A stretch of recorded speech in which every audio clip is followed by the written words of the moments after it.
কোনো কথা না বাড়িয়ে তোমার ফোন থেকে ওআইটি স্টুডিওটাকে ডিলিট করে দাও, না হলে তোমার চ্যানেলটাও কিন্তু বিপদের সম্মুখীন হবে বা তোমার চ্যানেলটা কিন্তু ইউটিউব থেকে ডিলিটও হয়ে যেতে পারে। দেখো বন্ধুরা, এইখানটায় আমি ওআইটি স্টুডিওটাকে দেখতে পেলে আমি এটাকে পুরোপুরি আনইনস্টল করে দিলাম। ঠিক আছে, আমি আনইনস্টল করে দিলাম। তোমরাও তোমাদের ওআইটি স্টুডিওটাকে আনইনস্টল করে দাও বা ডিলিট করে দাও, না হলে কিন্তু তোমাদের চ্যানেলটাও কিন্তু ডিলিট হয়ে যেতে পারে। তো বন্ধুরা, এই টপিক নিয়ে তোমরা ইউটিউবে অনেক ভিডিও দেখে ফেলেছো এবং আমিও কিন্তু এই টপিক নিয়ে এর আগে একটা ভিডিও বানিয়েছিলাম যে ওআইটি স্টুডিওটাকে ডিলিট না করলে কিন্তু তোমাদের চ্যানেল ভীষণ বড় একটা বিপদ ডেকে আনছো। কিসের জন্য এটা কিন্তু তোমাদেরকে আগে বুঝতে হবে। তোমরা কি করছো, প্রথমের ক্লিপটা দেখেই ওআইটি স্টুডিওটাকে ডিলিট করে দিচ্ছ বা কেউ কেউ কমেন্টে এসে বলছো যে এটা একটা ফেক ভিডিও। ভাই, ফেক ভিডিও কিন্তু কেউ করছে না, এর জন্য এই ভিডিওটাকে বানানো হচ্ছে যে তোমরা ওআইটি স্টুডিওটাকে সঠিকভাবে ব্যবহার করা শেখো। যারা নতুন কন্টেন্ট ক্রিয়েটার, যারা নতুন ভিডিও আপলোড করছে, তারা কিন্তু বেশিরভাগ কন্টেন্ট ক্রিয়েটার রয়েছে যারা ওআইটি স্টুডিওটাকে দিনে একবার দুবার নয় 100 থেকে 200 বার ওপেন করে করে দেখছে যে তাদের চ্যানেলে ভিউজ কত হচ্ছে, তাদের চ্যানেলে সাবস্ক্রাইবার কত হচ্ছে, তাদের চ্যানেলে ওয়াচ টাইম কত হয়েছে, বেড়েছে না কমেছে। সো বন্ধুরা, তোমরা বেশিরভাগ কন্টেন্ট ক্রিয়েটার রয়েছে যারা নতুন ইউটিউবে ভিডিও আপলোড করছো, তোমরা নিজেরাই বলো দিনে কতবার তোমরা ওআইটি স্টুডিওটাকে ওপেন করছো। তো যদি তোমরা দিনে 50 বার ওআইটি স্টুডিওটাকে ওপেন করে থাকো, তাহলে তুমি 1 মিনিট করে যদি সময় দাও, সেখানে কিন্তু 50 মিনিট সময় তোমার নষ্ট হচ্ছে। কিন্তু তোমরা যদি সেই 50 মিনিট তোমাদের অ্যানালাইজ করো যে তোমার চ্যানেলে কোন টপিকের ভিডিওটা ভালো ভিউজ আসবে, তোমাদের ভিডিওটা কিভাবে আরো বেটার এডিটিং করতে পারবে, তোমার থাম্বনেলটাকে কিভাবে প্রফেশনাল লেভেল করতে পারবে, এইসব বিষয় না ভেবে তোমরা বারে বারে দেখছো কি ওআইটি স্টুডিওটা খুলছো, সাবস্ক্রাইবার কত হয়েছে, ওয়াচ টাইম কত, ভিউজ কত হয়েছে, ওয়াচ টাইম কত হয়েছে, সাবস্ক্রাইবার বেড়েছে না কমেছে, এইসব নিয়ে কিন্তু তোমরা ভাবতে থাকো। বা তোমরা কি করছো, বারে বারে এখানটা আসছো, ভিউজ সেকশনে এসে রিফ্রেশ করে করে দেখছো যে তোমাদের চ্যানেলে বা তোমাদের ভিডিওতে কত ভিউজ আসছে, ভিউজ কম আসছে না ভিউজ বেশি আসছে। সো বন্ধুরা, এইভাবে তোমরা যদি ওআইটি স্টুডিওটাকে সারাদিনে এতবার করে ওপেন করো, তাহলে তোমাদের কন্টেন্ট কিভাবে ইমপ্রুভ করবে। যার জন্য কিন্তু আজকের এই ভিডিওতে আমি তোমাদেরকে দেখাবো ওআইটি স্টুডিওটাকে ব্যবহার করে কিভাবে তোমার চ্যানেলটাকে গ্রো করবে। ডিলিট করতে হবে না। তোমরা হয়তো ভাবছো আমি প্রথমে কেন বলেছি ডিলিট করতে, এর জন্যই বলেছিলাম যে তোমরা যেন বারে বারে ওআইটি স্টুডিওটাকে ওপেন না করো। তোমাদেরকে আমি এটা বলবো, দিনে তোমরা 2 বার থেকে 3 বার এইরকম একটা করে টাইম তোমরা ফিক্সড করে নেবে যে সকালে একবার, দুপুরে একবার এবং রাতে একবার, এই 3 টাইম তোমরা ওআইটি স্টুডিওটাকে ওপেন করবে। তবে হ্যাঁ, ওআইটি স্টুডিওটাকে ওপেন করাটাও কিন্তু খুবই প্রয়োজন, কারণ যদি তোমরা ওআইটি স্টুডিওকে সঠিকভাবে ব্যবহার করতে না পারো, তাহলে তোমাদের চ্যানেলটাকে গ্রো কি করে করবে। তোমরা কি করে বুঝবে যে তোমার চ্যানেলে কোন ভিডিওতে ভালো ভিউজ আসছে, তোমার চ্যানেলে কোন ভিডিও বা কোন থাম্বনেলের প্রতি তোমাদের ভালো আইসিটিআর আসছে, তোমার ভিউয়ার্সরা কোন থাম্বনেল বেশি পছন্দ করছে, এগুলোকেও তো তোমাদের জানতে হবে। যদি তোমরা ওআইটি স্টুডিওকে সঠিকভাবে ব্যবহার করতে পারো, তোমাদের চ্যানেলটাকেও কিন্তু গ্রো করতে পারবে এবং তোমার ভিডিওগুলোকে কিন্তু তোমরা ভাইরালও করতে পারবে। তো দেখো বন্ধুরা, এইখানটা তোমাদেরকে যে কাজটা করতে হবে, প্রথম দেখো এখানটা 3টে ভিডিও থাকে ওআইটি স্টুডিওতে। ঠিক আছে, এখানটা দেখো একটা অ্যারো চিহ্ন রয়েছে, যদি তোমরা এইখানটায় ক্লিক করো, দেখো এখানটায় লাস্ট যে ভিডিওটা আমি আপলোড করেছি 6 ঘন্টা 39 মিনিট আগে আপলোড করেছি। তো দেখো এই ভিডিওটায় আমার ভিউজ কত পেয়েছি 55, 6 ঘন্টায় 55, লাইক কটা পেয়েছি 15টা, আর কমেন্ট কটা এসছে 31টা কমেন্ট এসছে।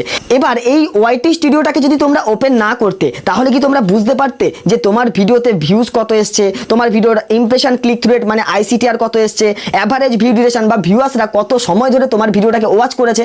তাই ওআইটি স্টুডিওটাকে তোমাকে কিন্তু বুঝতে হবে, জানতে হবে বা ওআইটি স্টুডিওটাকে কিন্তু সঠিকভাবে চালানো শিখতে হবে। তো দেখো এইখানটায় যে ইমপ্রেশন ক্লিক থ্রু রেট রয়েছে 7.9% এবং অ্যারো দাগটা উপরের দিকে রয়েছে, তার মানে কি আমি এই যে থাম্বনেলটা বানিয়েছি, এই থাম্বনেলটা কিন্তু আমার ভিউয়ার্সরা পছন্দ করেছে, যার জন্যই আমার এই ভিডিওটা দেখো ইমপ্রেশন ক্লিক থ্রু রেট 7.9% রয়েছে এবং লাস্ট যে 10টা ভিডিও আমি আপলোড করেছি তার মধ্যে থেকে এই ভিডিওটা এখনো পর্যন্ত 2 নম্বরে র্যাঙ্ক করছে। তোমাদেরকেও এই কাজটা করতে হবে। তোমার চ্যানেলে যেই ভিডিওটায় আইসিটিআর বেশি আসবে বা যেই ভিডিওর আইসিটিআর বেশি থাকবে, তোমাকে সেই কোয়ালিটির থাম্বনেল বানানো শিখতে হবে, জানতে হবে। তো দেখো এইখানটা যদি একটু নিচের ভিডিওটায় ক্লিক করি, এই ভিডিওটার আইসিটিআর কত দেখতে পাচ্ছ 3.8% এবং অ্যাভারেজ ভিউ ডিউরেশনও দেখো 1.20 সেকেন্ড, যার জন্য কিন্তু আমার এই ভিডিওটা একদিন 6 ঘন্টাতেও মাত্র 60টা ভিউজ রয়েছে। তাহলে বন্ধুরা, তোমরা বুঝতেই পারলে এই যে দুটো ভিডিও এখানটায় রয়েছে, এই দুটো ভিডিওর মধ্যে পার্থক্য কোথায়। এই দুটো ভিডিওর পার্থক্য এইখানটাই, এই ভিডিওটার ইমপ্রেশন ক্লিক থ্রু রেট 7.9%, যার জন্য 6 ঘন্টাতে আমার এই ভিডিওটায় 55 ভিউজ চলে এসছে, আর এই ভিডিওটার ইমপ্রেশন ক্লিক থ্রু রেট 3.8%, যার জন্য আমার এই ভিডিওটায় একদিন ওভার হয়ে যাওয়ার পরও মাত্র 60টা ভিউজে এসে আটকে গেছে। তাহলে আমাদেরকে কি করতে হবে, এই ভিডিওতে যে ধরনের থাম্বনেল আমরা বানিয়েছি, এই ধরনের থাম্বনেল আমাদেরকে বানানো শিখতে হবে। এবং এর সাথে সাথে তোমাদেরকে কি করতে হবে, যে অ্যানালাইটিক্স অপশন রয়েছে, এখানে ক্লিক করবে।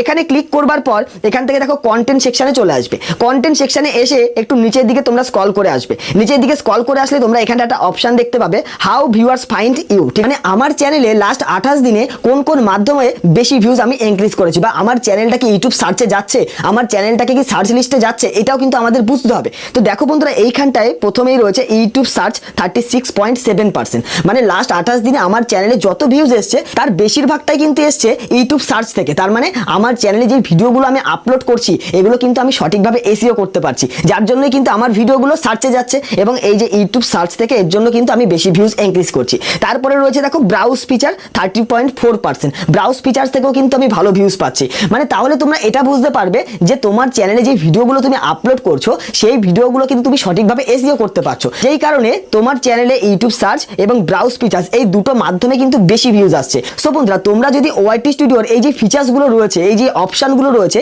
এগুলোকে যদি ব্যবহার করতে না পারো, তোমরা যদি সারাদিন ওই ভিউজ, সাবস্ক্রাইব আর ওয়াচ টাইমের পিছনে পড়ে থাকো, তাহলে কি তোমাদের চ্যানেলটাকে কখনো গ্রো করতে পারবে? তোমাদেরকে এটাই বলবো, ওআইটি স্টুডিওটাকে দিনে 10 বার, 20 বার, 50 বার, কেউ 100, কেউ 200 বারও ওপেন করছো। এতবার তোমাদের ওআইটি স্টুডিওটাকে ওপেন না করে তোমাদের কন্টেন্টের প্রতি ফোকাস করো। তোমার যেই কন্টেন্ট, সেই কন্টেন্ট অনুযায়ী অন্য চ্যানেলকে ফলো করো যে তারা কোন ধরনের ভিডিও আপলোড করছে, তারা কি ধরনের থাম্বনেল ব্যবহার করছে তাদের ভিডিওতে, কিভাবে তারা ভিডিওতে এক্সপ্লেন করছে। এই বিষয়গুলো তোমাদেরকে শিখতে হবে, জানতে হবে। যত দিন যাবে তোমরা যদি এইভাবে ফলো করতে থাকো, তোমাদের ভিডিওতেও কিন্তু তোমরা ইমপ্রুভ করতে পারবে। আর যত তোমাদের ভিডিওতে ইমপ্রুভ আনবে, তত কিন্তু তোমার ভিডিওতে ভিউজও আসতে থাকবে। তো বন্ধুরা, তাহলে তোমরা বুঝতেই পারলে যে ওআইটি স্টুডিওটাকে বারে বারে ওপেন না করে, বারবার ক্লিক না করে ওআইটি স্টুডিওটাকে সঠিকভাবে ব্যবহার করা শেখো। আর যদি তোমরা ব্যবহার করা একবার জেনে নিতে পারো, তাহলে কিন্তু তোমাদের চ্যানেলটাকে গ্রো করতে পারবে। সো বন্ধুরা, আজকের এই ভিডিওটি তোমাদের কাছে কেমন লেগেছে? যদি ভালো লেগে থাকে অবশ্যই চ্যানেলটিকে সাবস্ক্রাইব করবে এবং পাশে থাকা বেল আইকনটিকেও প্রেস করে রাখবে পরবর্তী ভিডিওর নোটিফিকেশন সবার আগে তোমার কাছে আসবার জন্য।